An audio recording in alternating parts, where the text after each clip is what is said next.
Welcome to the Wake and Bake podcast, y'all. It's me, Quentin. Good morning.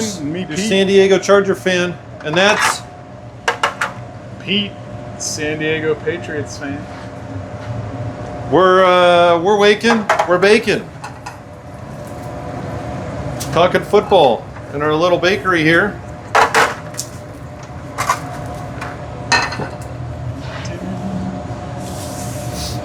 Well, OTAs and minicamp are done for 3 weeks. Like 6 weeks. We're just a few weeks into it already. Well, I mean, the Chargers training camp kicks off at like July 17th or some shit, I believe. Because the Chargers are doing the Hall of Fame game.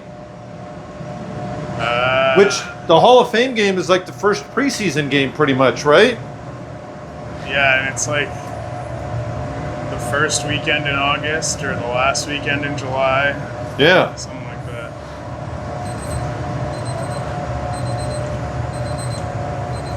that. Chargers and the Lions, I believe.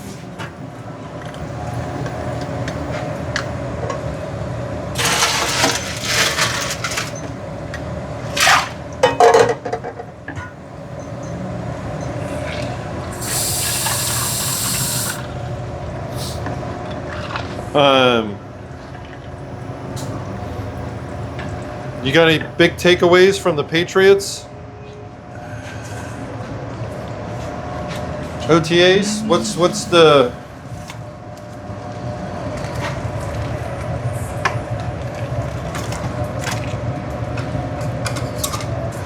I almost watched that Forged in Foxborough thing.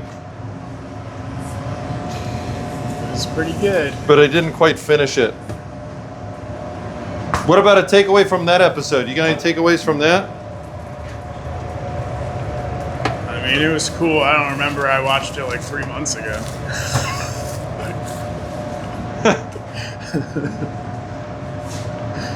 Back in the original off-season dead zone before the draft. Right?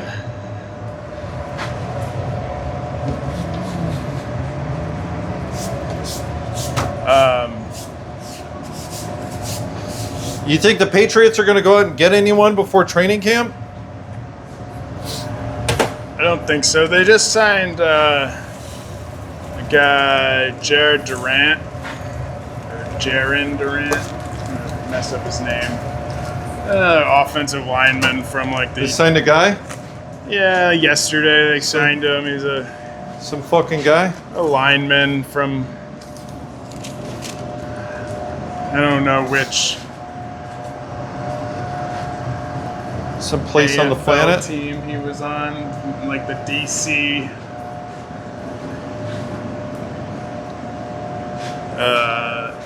AFL team. Oh, yeah? I think he'd been in the NFL before, and then like last year he was in the AFL.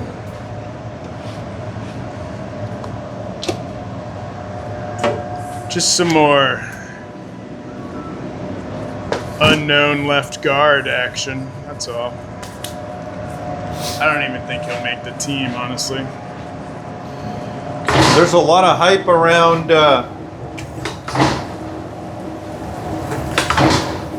Jaylen Ramsey.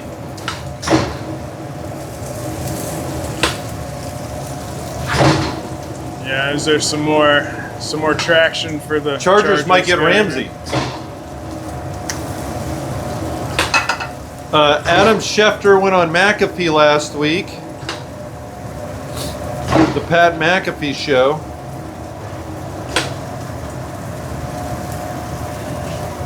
And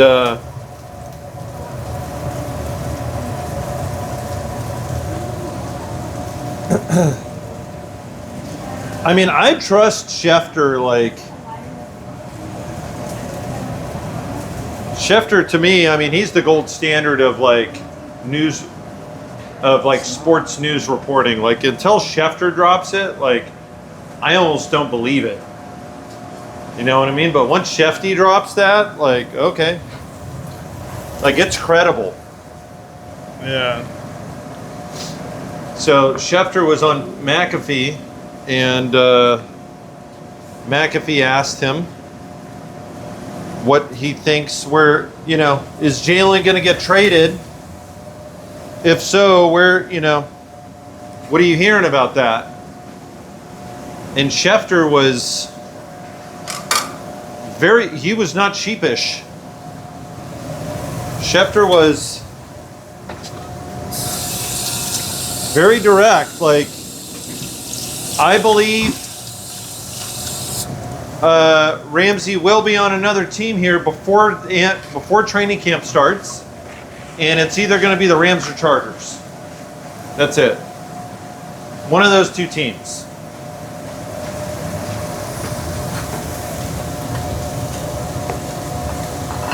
The Rams have a little bit of cap space, but Sean McVay was asked about it, and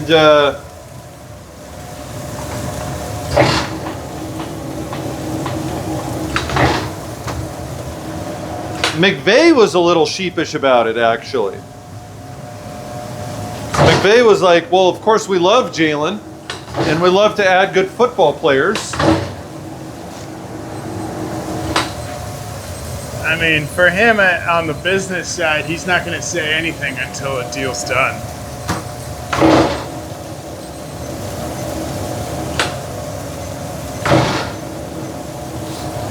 But he was like, we would have to do a lot to make that happen. He basically said there's some pretty significant hurdles over here.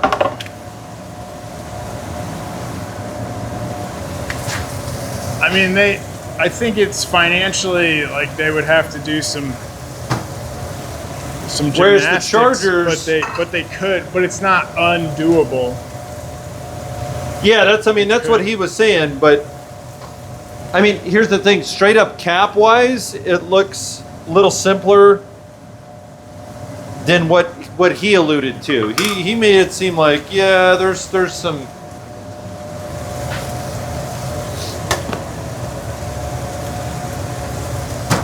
Like, if you just look at their straight cap number, you're going, oh yeah, they could totally do that. He made it seem a lot more complicated and challenging. Yeah. I mean, I was listening to somebody like 3 weeks ago who was about to, like, go on a break, since spring training was ending. And they were like, probably by the time you hear this, they were like so sure that Ramsey was going to get traded to the Rams, like, while they were gone, and by the time their little episode aired. Oh yeah? Yeah.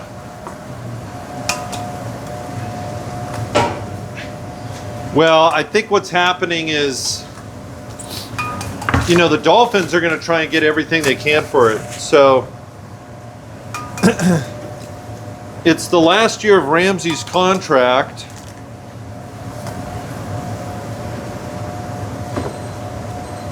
And Ramsey's due to make like 20 mil. Which isn't horrific, actually. He's worth 20 mil, I think.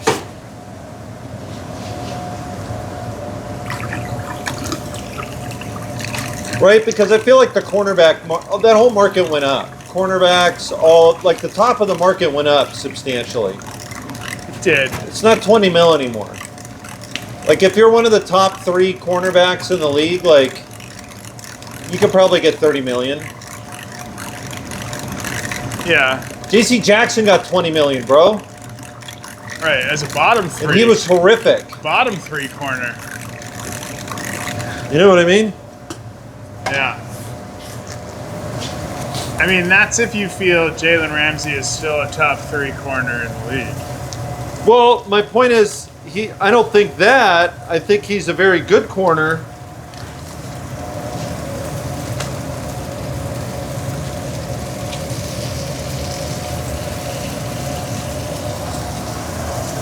Like, his pay is adjusted now, though. You know what I'm saying? Yeah. It's like Khalil Mack.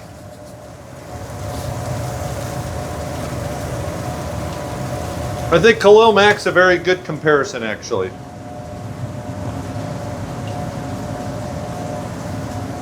Khalil Mack's contract is just $18 million, fully guaranteed, 1 year. Yeah. Just hand me a suitcase of $18 million. I mean, the Patriots just signed Carlton Davis for, I want to say like 18. And he's not Ramsey, but he's an upper tier corner.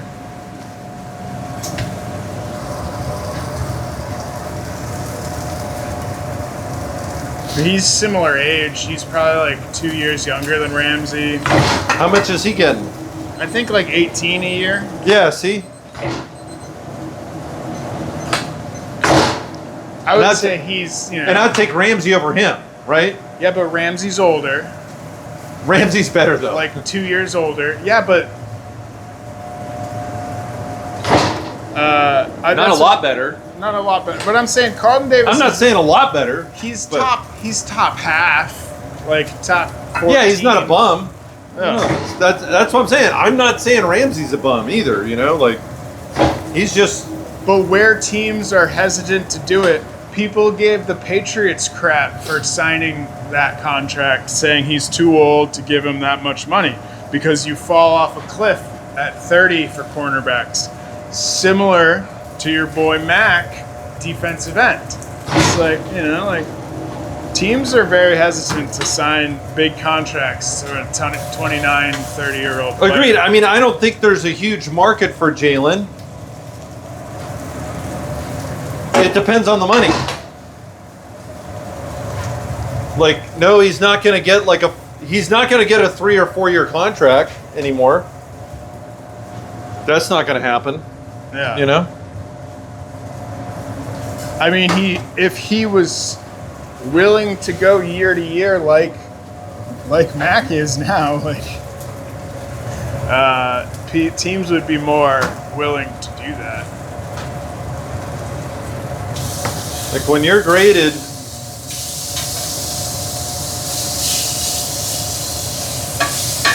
by the way, Keenan Allen ain't going to have a job. I'm feeling pretty secure in that. Keenan Allen played his last down as a Bear.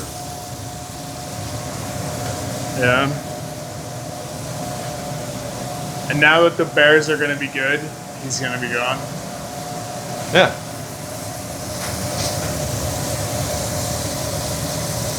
He went there wanting more money and thinking they would be competitive, and they were awful. Yeah.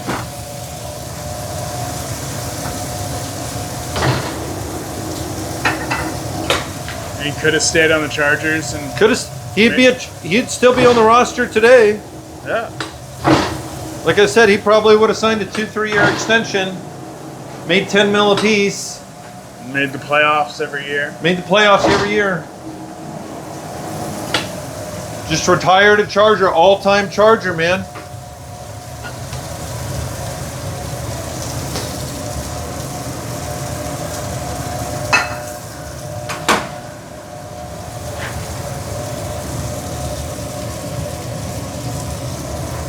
Not gonna lie, would have been nice to have Keenan out there with Ladd on the Houston game. You know what I mean? Yeah.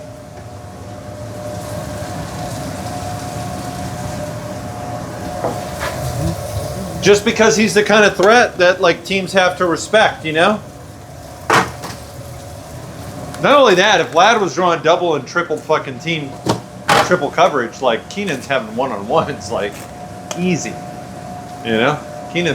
Keenan could have, I don't know, that would have been interesting how teams would have played that, you know what I'm saying?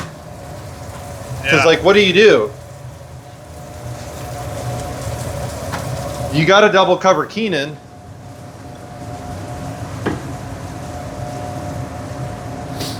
Not that he was the threat last year that he was the previous year. I mean, the previous year he carried the whole damn offense, kind of like Ladd. Because Mike went down. Right. I mean, he'd been carrying that offense for 10 years.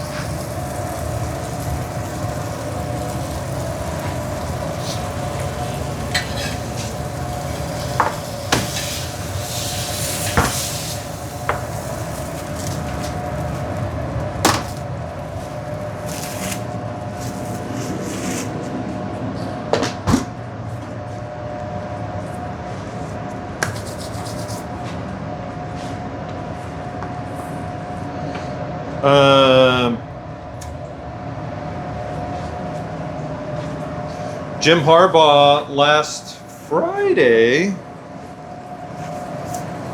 There's like the weekly Chargers podcast. And Jim Harbaugh was on there. They don't get to interview. I don't know that they've ever gotten to interview Jim Harbaugh on that weekly podcast, actually. Yeah, they got to interview Jim. Big Jim. Nice. And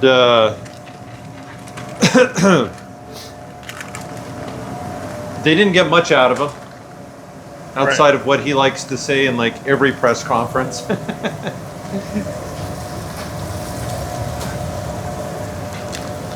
He's very much got just a narrative that he likes to repeat, you know? Maybe he'll add like a little thing to it. Yeah. None of it, like you're not getting any information about the team out of it though, almost. Like, outside of like, yep, getting better today than tomorrow, and it's the same. It's a very Bill Belichick interview. It's just that he smiles instead of scoffs at you. He doesn't have the cowl.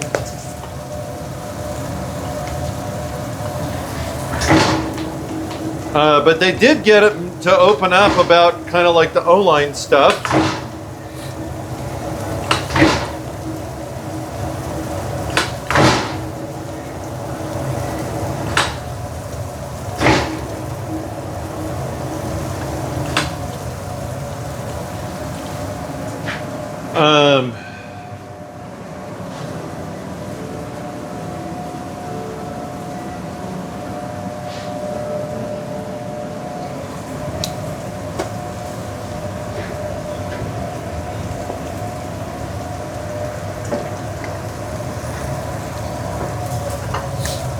Because Matt Money is so funny. He sets up the question. He goes, "Look, we do this podcast and like we manage all the fan interaction here, And he was like 50-60% of the things that the fans are asking about, like 50 to 60% interior offensive line. Like, what is going on with that?" Yeah. They had a good joke about it. And even that, you can't. He was like, "Coach, you talk about how you like offensive line. Well, guess what? Our fans, they are all about the offensive line, okay? They are as well. And they want to know what is going on.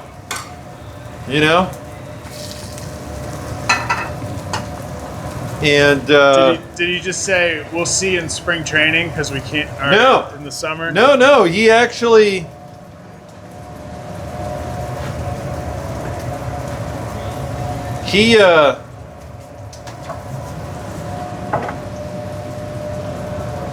It was funny. He did he hedged it. He definitely hedged it. Like, I don't know. But he was like, well, we know what Bozeman at center and Zion at guard looks like, but, maybe Zion's better at center, and maybe Bozeman's better at guard. Like, we want to see that. He's like, and that the configuration before, like, that was good. But maybe this can be better.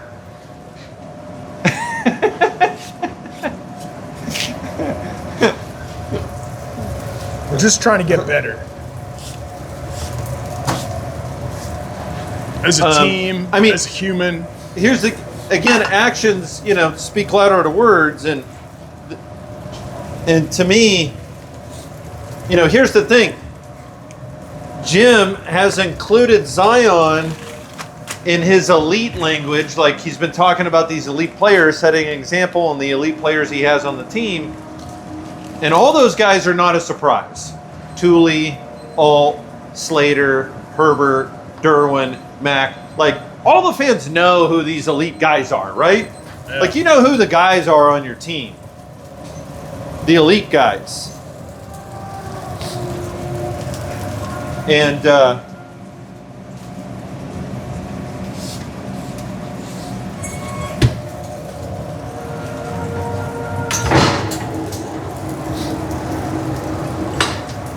really the only surprise to fans is that Zion is in there. Harbaugh keeps throwing Zion in there.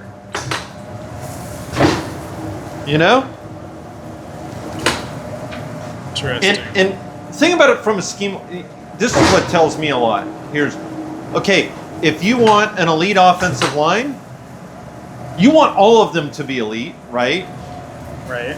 But if you're really gunning for an elite offensive line, there's going to be a top 3 positions on that O-line that have to be elite to make that line elite, right? Your 2 tackles and your center. The guards, whatever. But those are going to be your focal points. We need 2 elite tackles and an elite center, a top 3 center. Like, if we have that locked down, guards are a little more interchangeable. You know what I'm saying?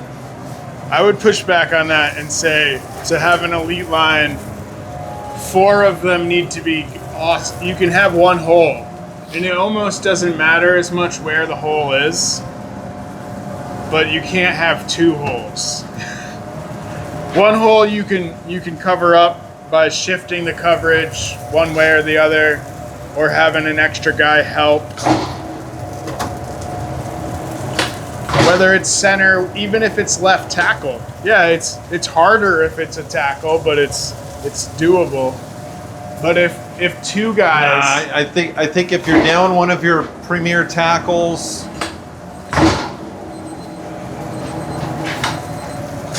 I mean, I'm not. I hear you. Like, okay, if you've got one.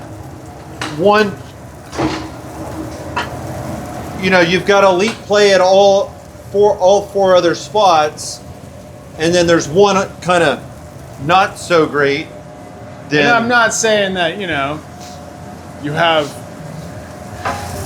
somebody who was playing for the Patriots last year as the weak. Like, this is what I'm pointing out. I'm saying like bottom half at their position. Here's my point.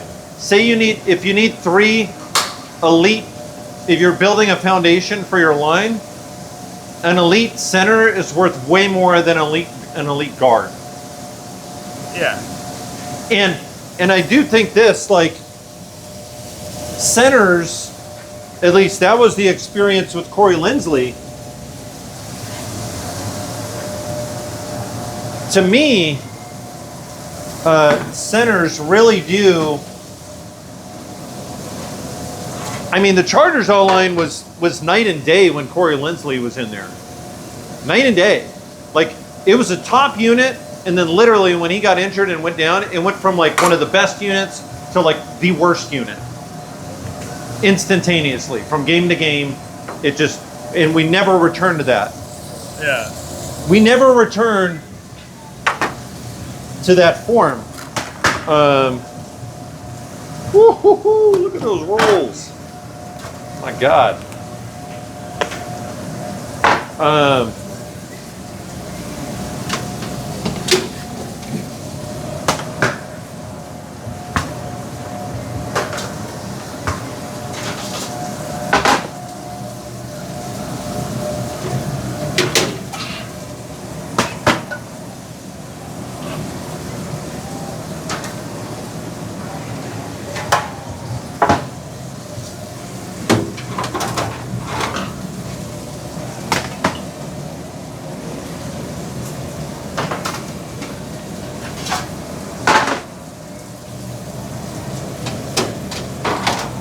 So I really do like your tackles are kind of in this critical position because it's kind of like a critical weakness.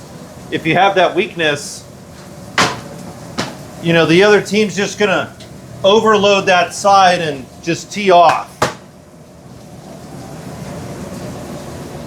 But the center, he really affects the entire interior of the line. Both guard positions substantially.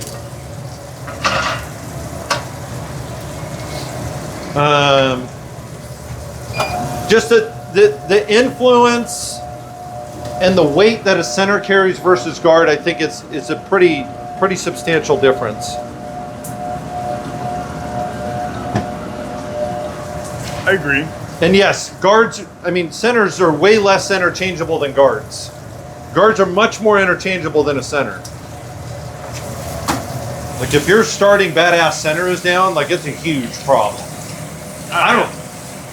Well, and you know.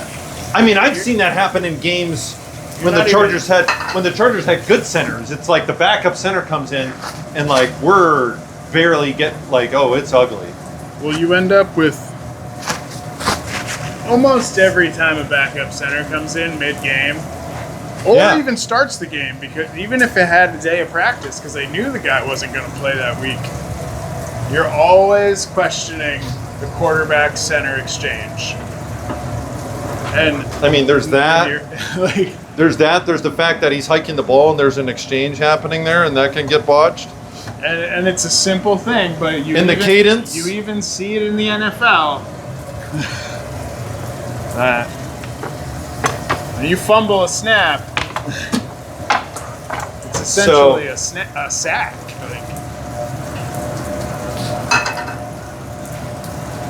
And I mean, the Chargers declining his fifth-year option, I think that's all about adding more skin in the game. Like, look, dude, you want to get paid as a guard or a center? Because centers get paid way more than guards. Elite centers in the league make almost tackle money, right?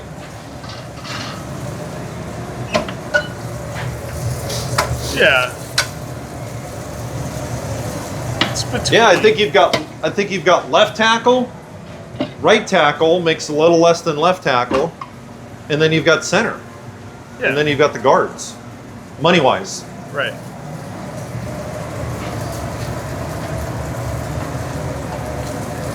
So, the fact that Harbaugh includes Zion in that elite conversation tells me, like, that's my center.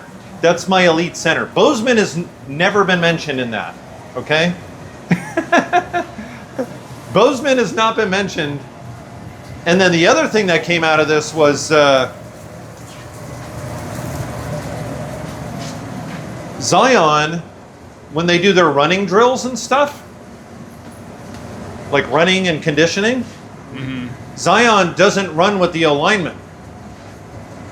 He's so athletic, he runs with the skill position players, like the tight ends and stuff. That's how athletic he is.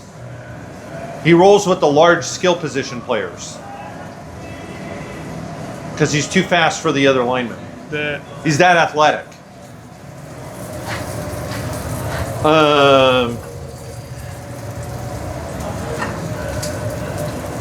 I think there's an element to that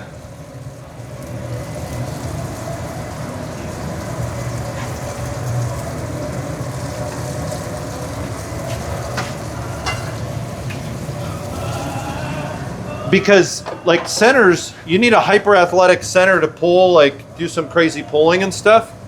Like, that's one of Zion's strongest things is his athleticism and his ability to pull. Yeah. Like, get to the second level. They do a lot of pulling. They do a lot of combo blocks where... Yeah, combo block and then a pull, right? Yeah. So, Harbaugh talked about that. Like, we're really excited to explore what we can do with the center that's athletic. And they think he's, well, he is actually not. This is not just the coaches, but statistically, it supports his run grade. His run blocking grade is elite. He actually is extremely good at that. That has never been a problem for him. They consider him one of the best run blockers on the team, if not the best. I mean, it makes sense with that guy's athletic build, right? Like, he could just run around and just maul people.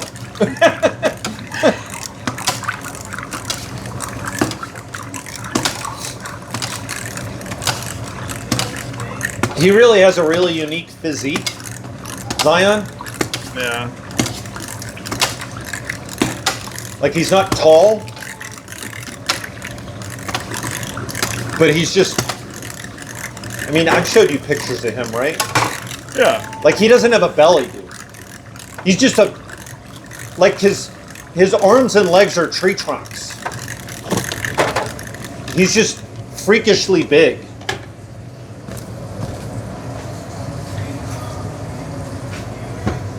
Yeah, he reminds me of like a power lifter, like an athletic power lifter, you know what I mean? But those guys had big bellies usually. Like Zion doesn't.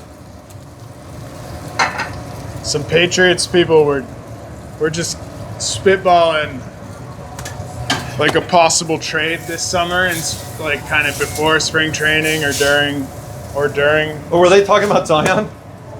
Well, they threw out the common names like Hendrickson or Terry McLaurin. Like, yeah, obviously anybody would love getting either one of those. McLaurin, yeah. Even though you'd have to give up, if they could get McLaurin, yeah, it's like give them whatever you got to give them. Yeah.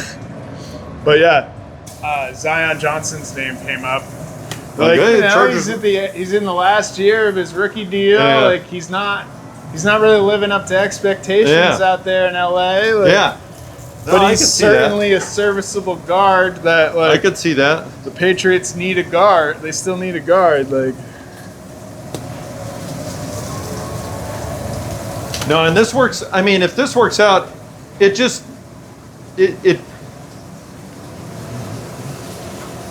the whole thing is very counterintuitive and weird.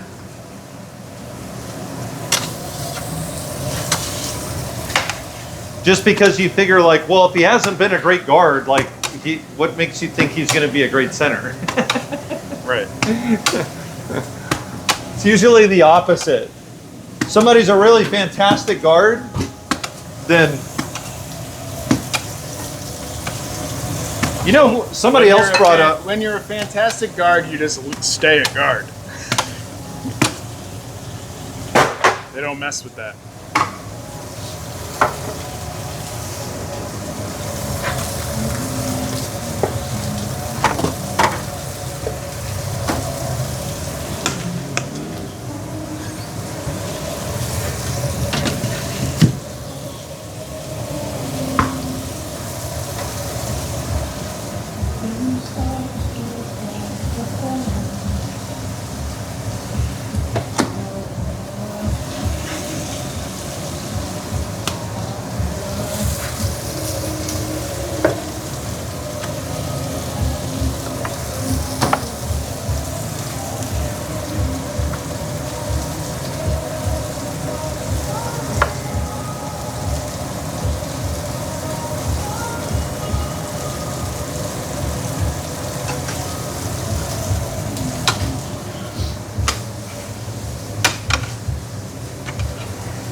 I mean, the Patriots, their biggest question is also left guard, similar to the Chargers.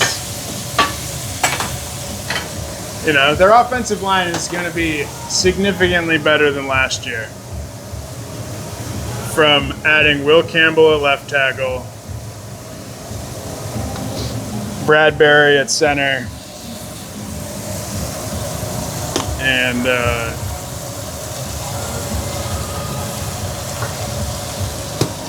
Morgan Moses at right tackle.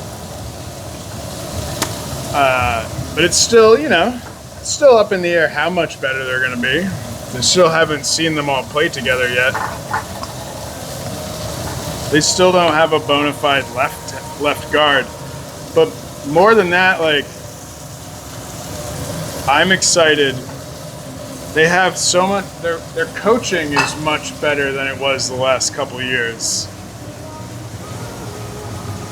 And again, not to just hate on the coaching of the past couple of years, but they got Doug Marrone as their offensive line coach now, who's a bona fide offensive line coach. He's been doing it for a long time. He's coached a lot of successful lines. Like guys like Sidney So, who's a third-year left guard. He hasn't had an offensive line coach like that in his career. So, you know, maybe he can make a giant progression just from the coaching. Alrighty. We'll see you soon. Bye. You know, going back to the last 2 years that Belichick was there, even, you know, not even counting last year, that was a dumpster fire. Like, it's still coming out just how bad the coaching situation was last year. And it's not like, it's not even just Gerard Mayo. Like, yeah, he was a first-year head coach, and there was a lot of things he didn't know how to do. But like, he also brought in a lot of first-year position coaches. He did? Who were just there because they were just already there, and he knew them. And being the first-year head coach that he was, who had never worked outside of the organization, he didn't have any ties to anybody else. He didn't have a coaching network that he could tap into. So he just kind of had to take whatever was left. I mean, and he was lucky to get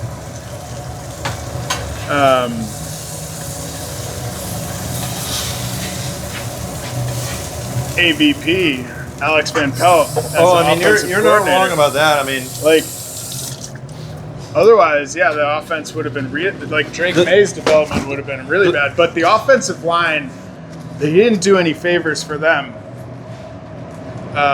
And the year before that, the last year of Belichick, they didn't even have an offensive line coach. They didn't? No, they just had Patricia do it. Like, they just had Patricia do it. Wasn't he the OC too? Which is like, what? Why? Where's Patricia working now? Isn't he on the Browns or something? I don't know. I'm sure he got a job somewhere. Like, he was a fantastic defensive coordinator. He was a great defensive coordinator, when he on the Patriots 10 years ago. Well, although that's Bill's side of the ball, and so how much of that is him? Or was it just Bill? How much is that? Is he just running it the way Bill likes it to be run? Was he just Bill's assistant, or... Yeah. It's hard to say. But yeah, so the guys that the young offensive linemen that they brought in over those couple years didn't get any like professional progression of coaching. Like,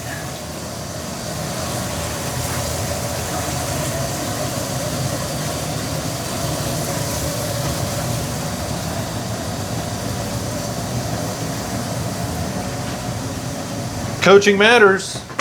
Yeah. That's for damn sure. So not only did they increase the talent on that line, I think they're going to get some real coaching.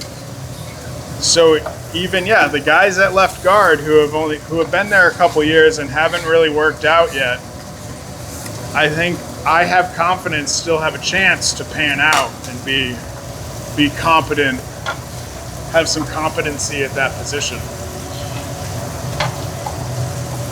Oh man, speaking of coaching, Minter. Year 2 with Minter? Dude. You thought the squad was good last year. Like, now he knows what he has. You know what I mean? He knows who can do what. He's seen some awesome offensive schemes, NFL action. Like, he called plays against it. He did a lot, you know what I mean? He's got a year of experience as an NFL defensive coordinator. And then, like, he knows which players fit where and how to use them. You know what I'm saying? Which is huge. That's huge. He was trying to figure that out last year because you have to, right? Once you get on a team, and I mean, there was a lot that needed to be figured out last year, but now he's got things figured out. And these guys know his scheme. They know the language. They're comfortable in it. Like, you thought they played fast last year? Like, dude, they're going to play so fast this year.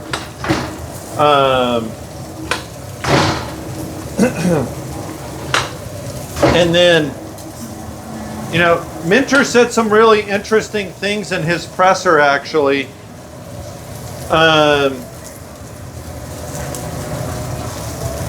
So big thing here, Deion Henley, who's the dime backer.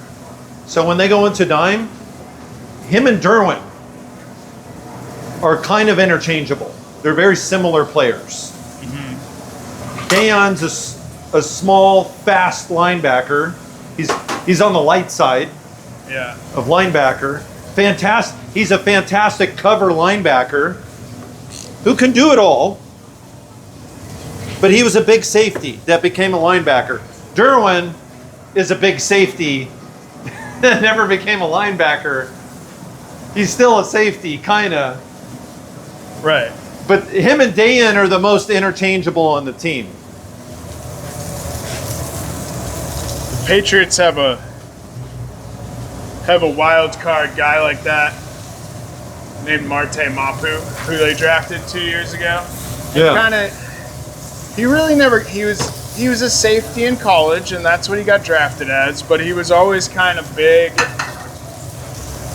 I think in college he played down in the box kind of as a hybrid linebacker a lot. And so that's what they all kind of envisioned him as in the NFL kind of doing. He had like an injury in his first training camp, and that set him back, and then he got another little injury. He's really never, and then Belichick had him doing so many different things. As a young player, he never got to just like do this is the one thing you're gonna do and get really good at it. Well, they finally just changed his player designation to linebacker from safety this year, so I don't know if that will affect his playing status. But Vrabel also does want to play smaller, faster linebackers than Belichick ever did anyway. So we'll see. See if he gets more playing time or ever gets some development out of the new regime. Again, coaching matters. Well, where I was going with this is something that's been very different about OTAs that came through in the Minter pressers, and like they had him mic'd up last week or something like that. Minter himself was working directly with Henley and Derwin on defensive line, like DN training, like how to bend and how to work the line. So the plan with Derwin is to keep him close to the line of scrimmage as a blitz, I mean, that's his ultimate, that's where he creates the most chaos, is in protection. Because they go, is Derwin going to drop back? Is this guy going to blitz? Like, what the fuck do we do with this guy? Yeah. I mean, because they fake it. You can do that with Henley, too. And then I'm also going, this is where I'm going. Like, if the Chargers pick up Jaylen, Ramsey can blitz, too. So, that's true. So, like, imagine this scheme. Like, you've got Henley, Derwin. Colston is actually known as a 3-down. He's a 3-down backer that can cover really well, too. And we think he'll ascend. But all of these guys can blitz and cover. Especially Jaylen and Derwin. They can cover even better. They're legit cover threats. But you throw Derwin on one side of the line, Jaylen on the other, and you have these guys faking blitz. I mean, you can't.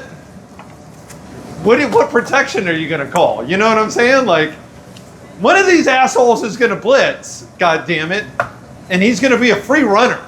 Right. Like, motherfucker. Like, this is a problem. You can create.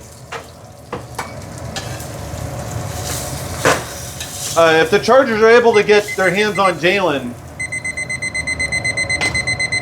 because that's the thing, Jaylen and Derwin, both those guys are ball hawks too. Like, you can't avoid Derwin now. Right. Like, before you can avoid Derwin, like, okay, whatever fucking side of the field he's on, we need the ball going somewhere on the other side of the fucking field, okay? Because, yeah. I mean, kind of. He's like the Troy Polamalu, where like he plays anywhere. And he's good at playing anywhere you put him. He's just so athletic, and he's so smart. Like, you just stay the fuck away from him. That's what you have to do as an offensive coordinator. And I mean, if you look at it, that is where that is where the ball goes. The ball usually goes away from Derwin James, wherever the fuck he is on the field. Like, you can track that statistically. The Chargers, I'm sure, are much more aware of it than the average, sports fan. I mean, the average sports fan doesn't even see Charger games, so That's fucked up. They watch their team, and then the Chargers don't get nationally televised games. So, like, well, not this season. That's different this season. They got a lot of prime time this season. that's what I'm saying. So maybe it'll change this year, but if they don't get flexed out, Typically, no. over the past, like, in the time that I've lived in San Diego.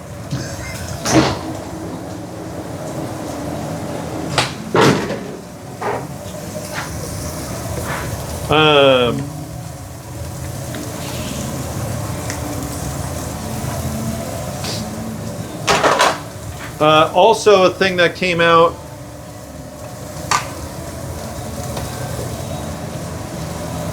Minter kind of talked about his presser. I think it's an important thing. We have this idea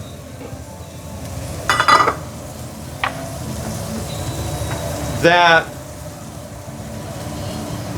okay, this is your outside corner. These are your two outside starting corners. You've got your nickel. These are your safeties. And that's your starting lineup, right? On every given Sunday. This is like, you've got the position chart on the field. And like, this is the pecking order at these positions, right?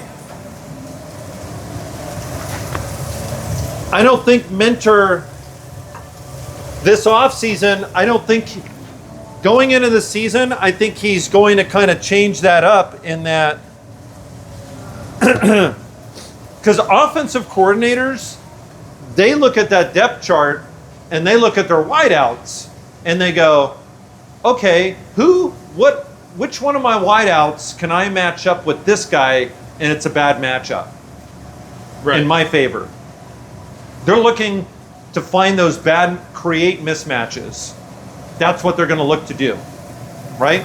Yep.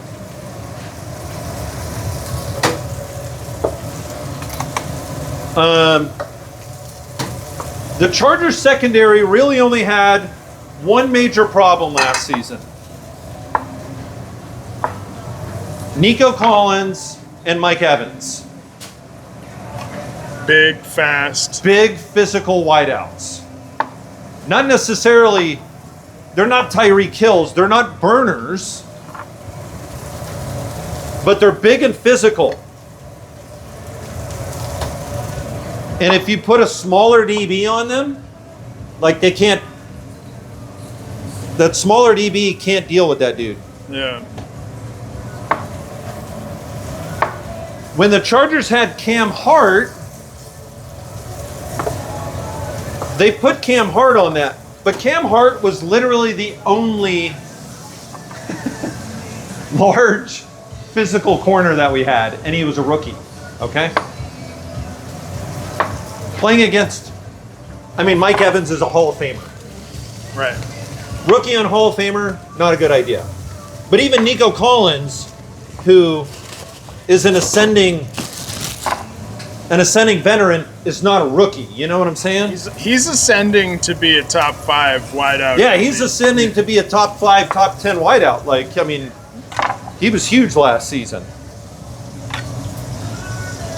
He had a great rookie season, and he had an even better sophomore. Yeah. Let's put it that way. Right? Yeah.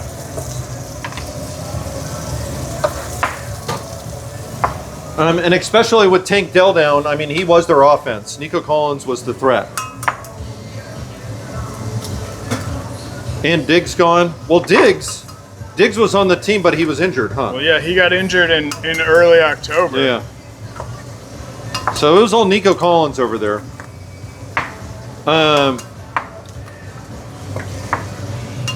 So, when the Chargers are doing their post-mortem after the season on defense, that's what they saw. This is a problem. So they've got Cam, but they went out and got this Benjamin St. Juste. Ben St. Juste that's what he is. He's a tradesy. He's a big physical corner. He actually played at Michigan, so Harbaugh knows him. They know this guy. He's been surviving in the league since he got drafted. He's been surviving in the league, starting off and on, bouncing around for the last 3-4 years. But my point is this. I think Minter is very much going to...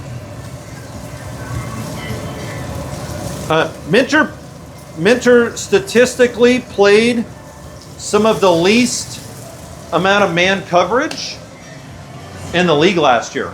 The least amount of man. And when he was asked about that, they were like, do you just not like running man coverage? He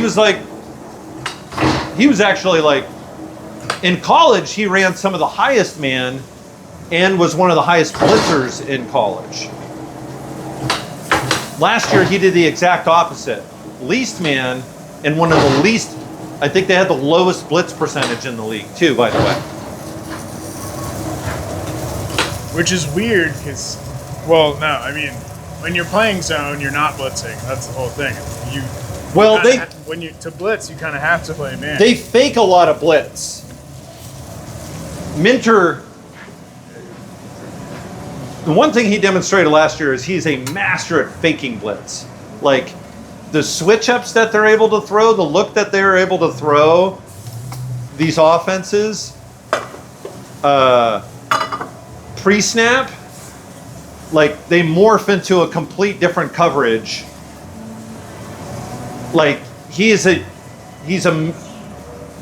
they mastered that element. Like these offensive coordinators are like, whatever the fuck they're showing us now is not what's going to happen.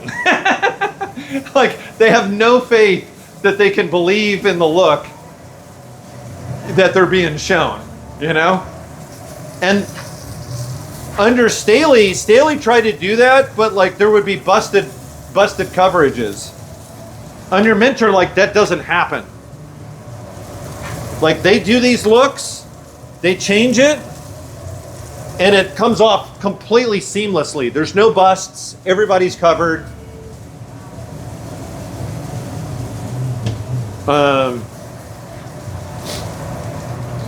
But Minter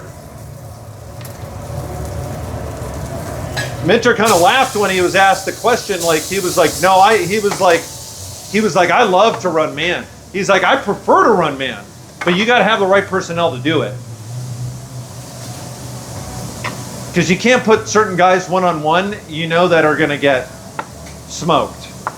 Yeah. Like you can't do that.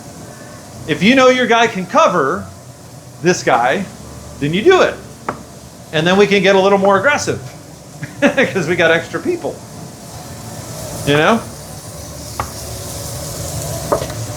So I definitely think we're going to see a lot more man this year, a lot more blitzes, and even more so, I very much think Minter is going to be scheming very dependent on matchup dependent.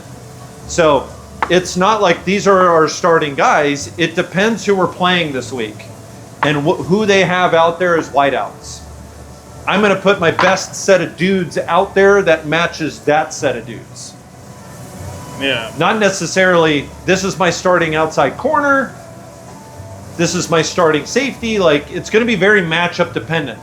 I've got a deep squad with all kinds of traits, and I'm going to put the right traits out there for the right guys that they show me.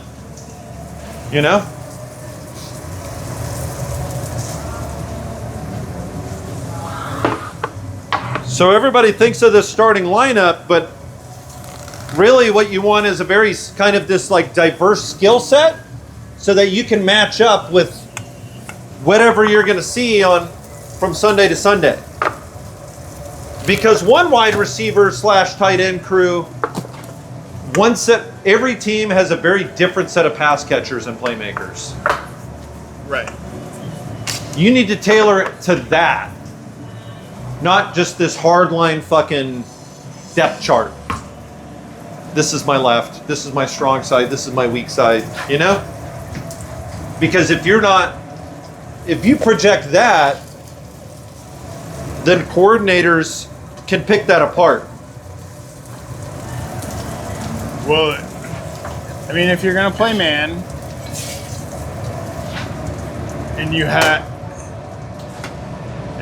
your matchups that you want to put in against their different receivers, then a lot of times you're going to have guys travel. This guy's and you playing cat coverage. This guy, I got this cat, you got that cat. Yeah.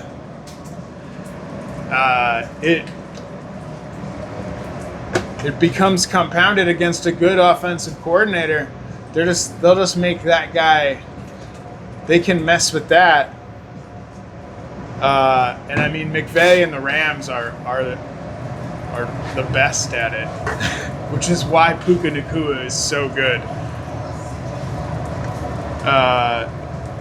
They don't let that guy cover that one guy that you want to cover him. They make you cover him with somebody else who's not capable of covering that guy. Oh yeah, that's the game.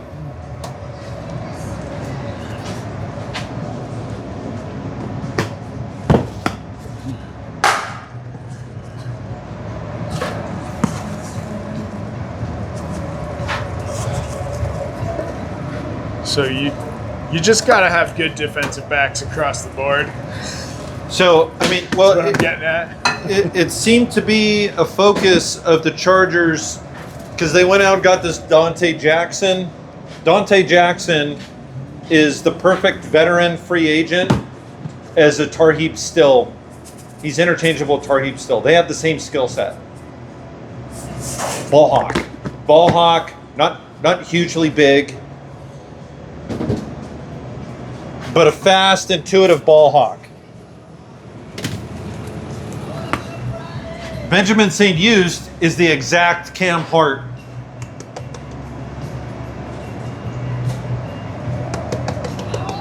He's in the Cam Hart mold.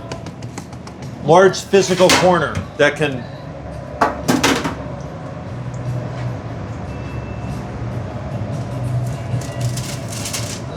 athletic corner.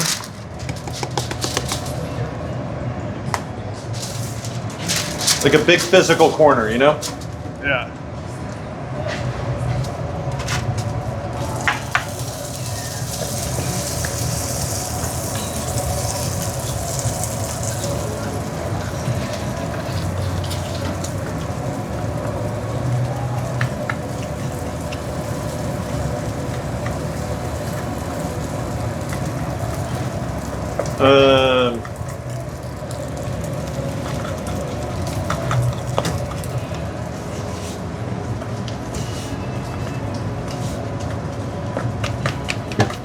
Who's number 12 on the Chargers?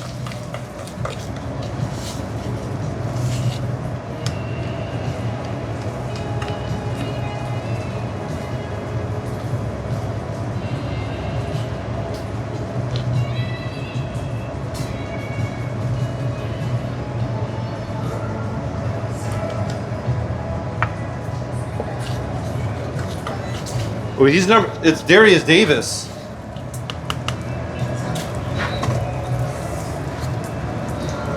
Greg Roman.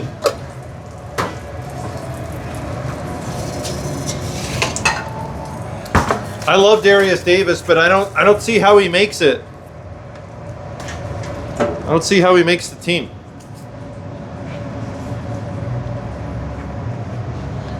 Just a crowded cornerback room. Huh? Due to a crowded cornerback room? Is that No, Darius Davis is a wideout. He's the Chargers' mini Tyreek Hill. And I would have said he's the Chargers' Tyreek Hill. He's their return man. But he's small and just insanely fast. He's cheetah. But Tyreek is 5'10" and this guy's 5'8".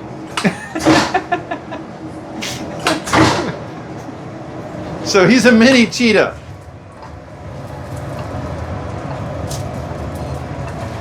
Which is not good, because Tyreek's already small, you know? Yeah. It's like a lynx. I mean, if he's the return man, then he can make the team that way. Yeah, but the return man usually makes it in the wideouts room. Yeah, he's either a wideout or a corner. Exactly. They sneak in on a roster group. And so Darius Davis is a wideout, and I just don't see him. I don't see him making it. But that's what I'm saying. If he's that much better as a returner than the next guy, He's a really, really great returner. then he will make the team just as a returner, and they will cut another He is the kind of guy that is good enough to make the team just because of how good he is returning. He really is. That, I don't think there's any contention on that.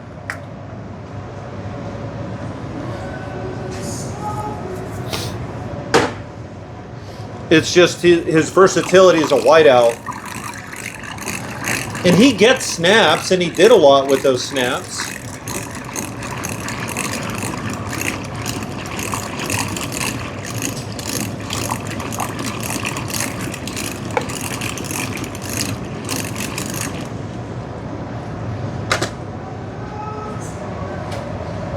It's just the wide receiver room. There's too many wideouts, dude.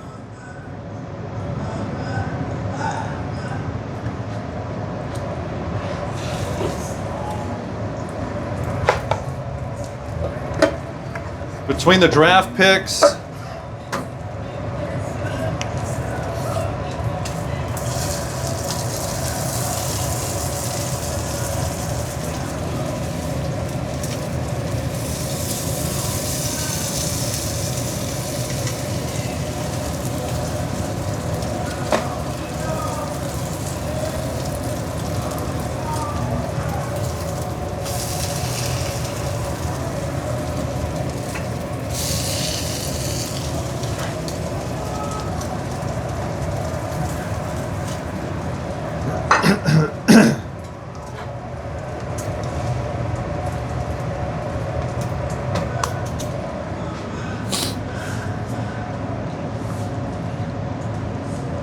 There's like 2 slots that are up for flex. And you've got Jalen Reagor, Darius Davis, our 4th round. Was he our 4th round draft pick? KLS? I mean, Reagor can return kicks. He's a good returner too. They've trained him and Ladd for kick return. Ladd's got 1 more season as a returner, and then he's going to be the bona fide number 1. Well, Ladd is the backup. Well, no, but Ladd's the backup returner. Right. But I'm saying, even like by next year when he's the number 1 receiver, he will not be a returner at all. I mean, he's their A1 receiver now. You know, right, but he's still only a 2nd-year guy, like, you know. I mean, they've just trained him as a back as pure backup, yeah.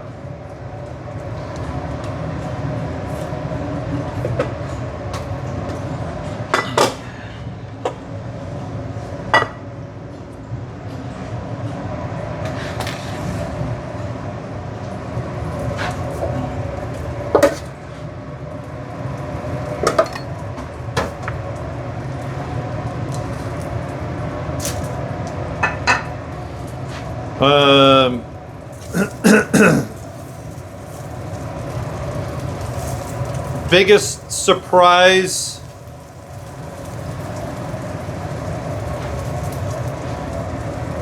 Who's the player that ascended most through training camp and OTAs? Whose stock rose the most for the Patriots?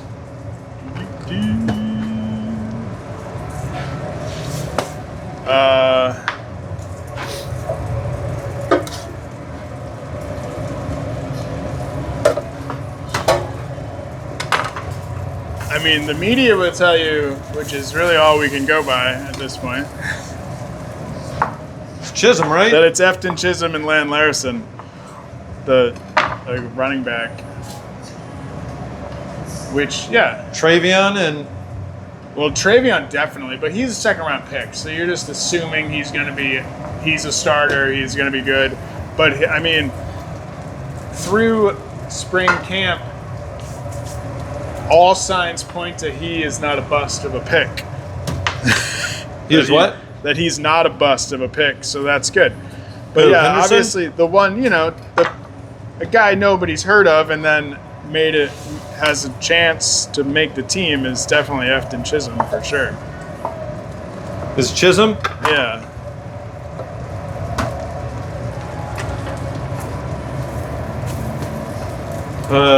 In like everybody's 53-man projection, which is way too early to be making one, but people have nothing to do because it's the dead zone of June.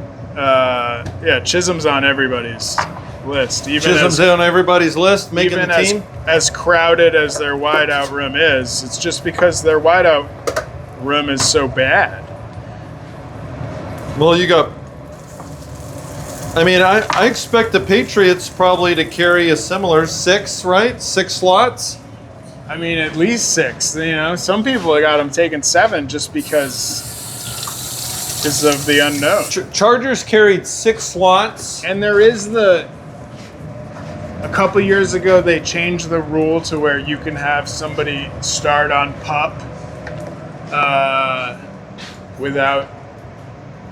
before you have to announce your 53. So it used to be you had to announce your cut down all the way to the 53 and then put your guys on PUP. So now you don't have to. You can put them on PUP right out of camp so that they don't affect that roster number. Yeah, you can stash a couple dudes that aren't quite healthy on the PUP. Or aren't quite. Maybe they are healthy, but you don't really want it. You got to keep them. You can't. They're all, come here. Stomp on their toe. You're hurt now. They're on the PUP.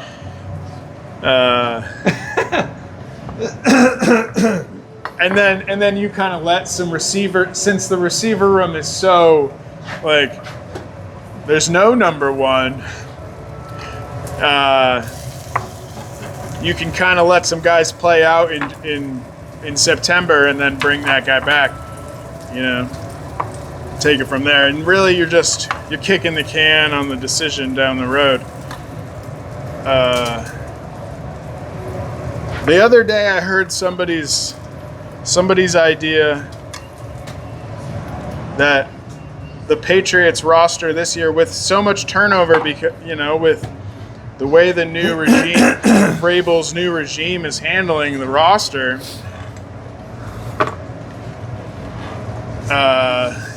in cutting guys like David Andrews and Juwan Bentley, old stalwarts of the team, but clearly having there's no love lost for these guys. I'm a new coach, this is my team now. That because Vrabel wasn't here last year and he didn't make those draft picks, that there might be more undrafted guys on the roster this year, more 2025 UDFAs than there were 2024 draft picks. And I'm like, right? Yeah, that's not all that far-fetched. Because Drake May is the only lock from the 2024 class. Drake May is the only guy who's definitely on the team. Yeah. Everybody else is still fighting for their roster spot. Like, Polk, second round pick, no guarantee. Caden Wallace, their third round pick, he's barely getting reps. Oh, you mean Williams, right? Now, Caden Wallace, the third round pick from last year. Oh, third round. Yeah. Yeah, I never heard of that guy. And Robinson, he's a guard. He didn't even get any reps. As bad as their O-line situation. The biggest question is their left guard. He wasn't even in the rotation. As many guys as they rotated through that position. So last year's draft classes outside of Drake is looking like complete bust status, huh? Yeah. It's not looking good for those guys. And I I hope they keep Polk at least, because he was a second round pick. Coming out of college, he was like a fringe first round pick. Yeah. Agreed. Him and Ladd were totally interchangeable on draft boards. Right there. And his coaches from college, or at least somebody's analysis of him who had watched him in college, or maybe it was one of his coaches, said he can definitely get in his own head. And when he does, it affects him big time. More than other, every receiver has that, they get a case of the drops because they're in their own head. Yeah, the yips. Yeah. Receivers can get yips, absolutely. And that's Quentin Johnson's problem. He got called out for being a big candidate for that. Yeah, QJ, that's QJ's and thing. So it's really, and he's talked about it, QJ, just not getting inside his own head and the shit show that the organization was last year. He just, he didn't get a fair shake. So again, coaching, I'm hoping they can, get it together. They didn't have an alpha receiver for him to learn under. He had to be the alpha receiver, and that's a lot for a rookie. There's that, and then he sure as shit didn't help himself talking a big game. Right. Okay. And then he kept dropping and stuff. Yeah. It's you can't. And then he had to QJ's credit, QJ has never done that. QJ's been I'm going to get better at it. And he had the touchdown where he stepped on the line and he didn't think he stepped on the line, and where it got called back, and that happened in I want to say like the 4th game of the season, and he just was not the same. Like that, like ended it for him.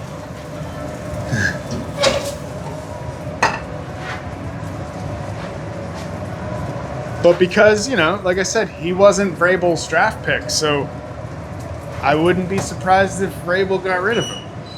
I've got my big bold prediction post OTA minicamp. Here it is, Charger fans. Quentin's big bold prediction. Roster prediction.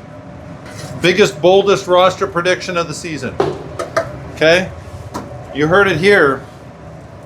Starting lineup for the Chargers offensive line will be Slater, Branson Taylor at left guard, Zion Johnson at center, Becton and Alt on the right side. That's the big bold prediction. I think Branson Taylor's the dark horse.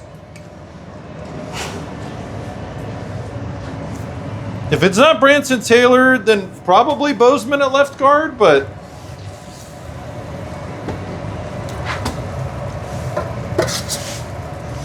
I don't want to see Bozeman on the starting line, frankly. I'm willing to give like Zion a chance at center, and then like give me somebody else at left guard. I'm fine with Bozeman as a backup, but that's it. Not a starter in any capacity, unfortunately. Just have nightmares.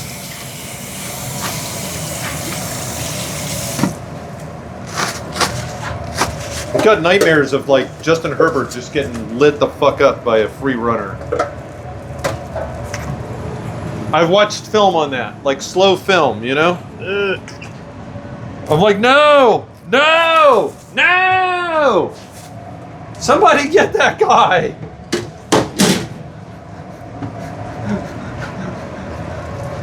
And then Herb's just like, fuck! Like, he sees it coming, And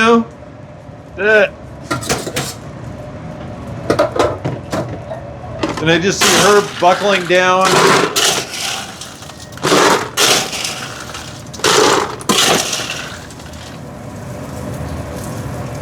Herb's the guy that will stand tall and just take that shot, too. He will just, there he is. I mean, if he doesn't have like a route to evade, like his eyes don't come off the downfield. Yeah.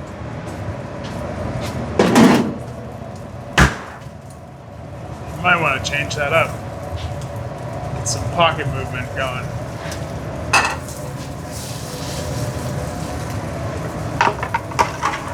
You know what? I'll say this. Herb does not throw the ball away. Like ever. Maybe he should. Maybe that would get him into elite status. Yeah, I kind of feel like he should. Because throwing it away and living to play another down is... Phillip Rivers was much better at throwing the ball away. Tom Brady was great at throwing the ball away, dude. He would throw the ball away. Yeah. It's I mean, Tom Brady was the best at a lot of things playing quarterback, but he would throw the ball away. Underrated. Bill Belichick said he was one of the best at throwing the ball away. Throwing it away. It's like no play. Don't take a sack. Don't take a hit that wears down your body. Yeah. I mean, as a fan, we fucking hate it. Right. Let's be honest. But on TV, you can't see downfield that nobody's open. Yeah. And if you throw it into coverage, it gets picked off. But if you made your progressions and...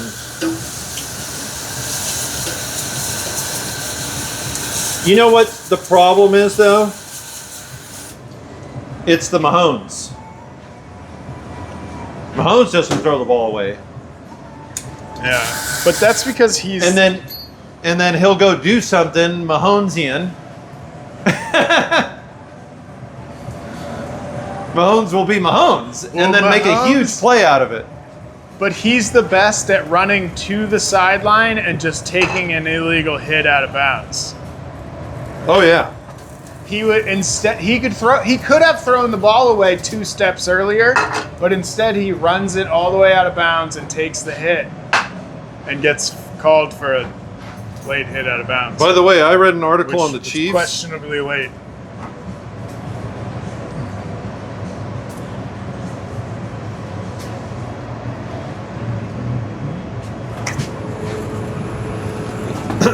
I read an article on the Chiefs.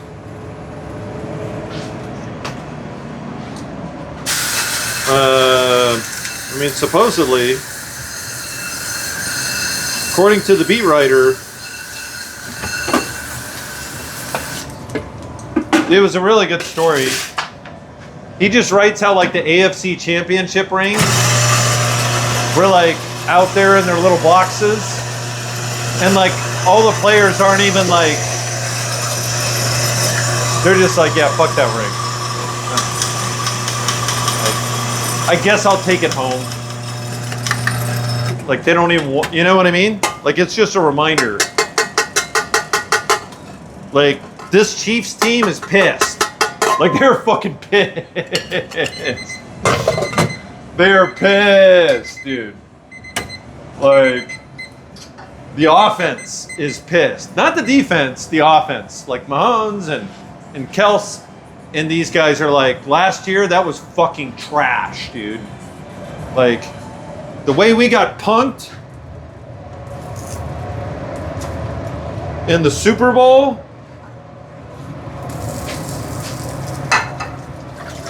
like, they are like,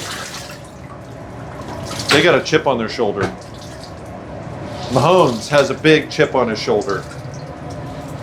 Like people talking like I'm fucking declined, like I'm, you know? Yeah. McCones is like, fuck you, I just turned 30. Like, I ain't out of this, okay? I got another 5 to 10 easy. Oh yeah. I don't think anybody thinks Mahomes declined. No, I mean, I think people, people are saying Kelsey's declined. You know what? The criticism is not Justin Herbert level, like Jesus. Mahomes is still Mahomes. Everybody in the league respects Mahomes. I mean, first you have to ascend to decline. You know? Nobody's talking shit. Like Lamar.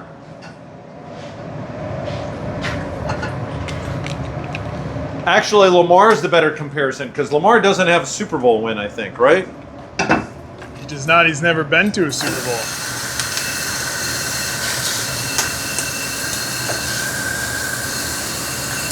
He hasn't been to a Super Bowl? No. Really? No.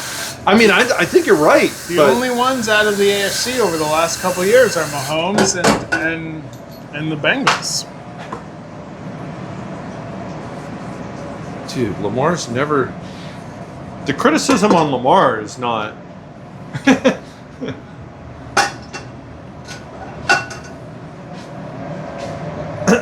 Neither Lamar nor Josh Allen can get around Mahomes.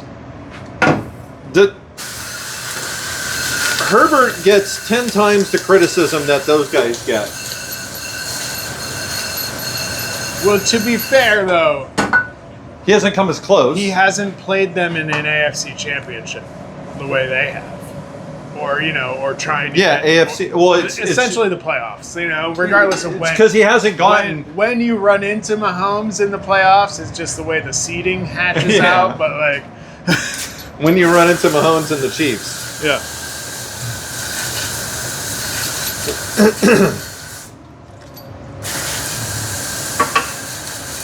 We have not gotten that chance just yet.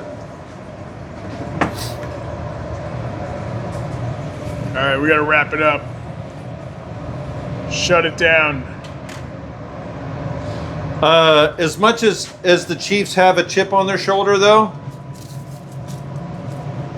that O-line is still...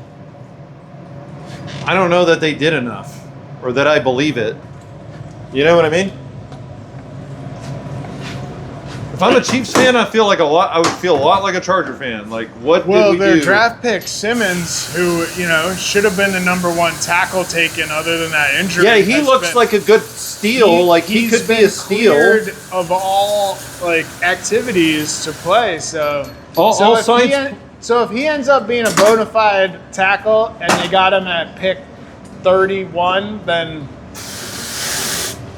that But they need more than just that.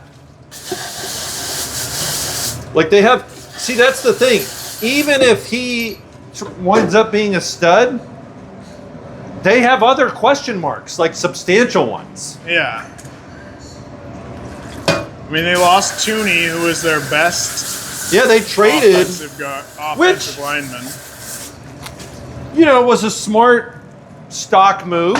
Yeah, But old. I don't know that they had they were in a position to do that.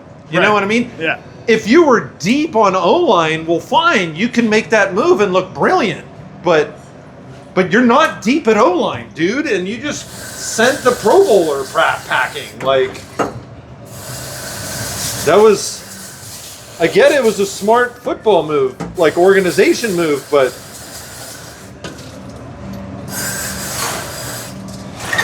you got too many questions on that squad, dude.